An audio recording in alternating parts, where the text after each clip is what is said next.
ليلى عبد اللطيف تكشف أحداث تحبس الأنفاس لأشهر المتبقية من 2024. ليلى عبد اللطيف تحدثت عن يوم دموي واحتمال نشوب حرب عالمية ثالثة، فضلا عن تحذيرها من وباء قاتل قد يجتاح العالم.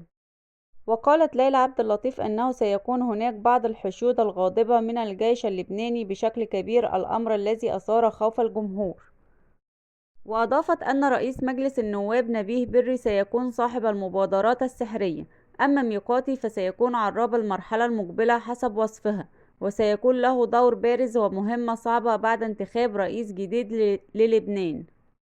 وتابعت أن سمير جعجع سيكون له لقاءات مع غالبية الخصوم السياسية السابقة وسيشغل الإعلام لفترة، وهناك تقارب واتفاق مع حزب الله.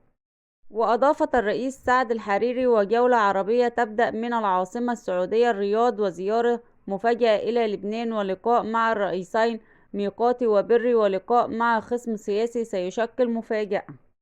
واستطرت ليلى أن موظفي مطار رفيق الحريري الدولي في قلب الحدث، إذ سيشهد المطار فوضى تنجح جهود رئيس مجلس إدارة طيران الشرق الأوسط محمد الحوت في إنهائها والتواصل إلى حل لها.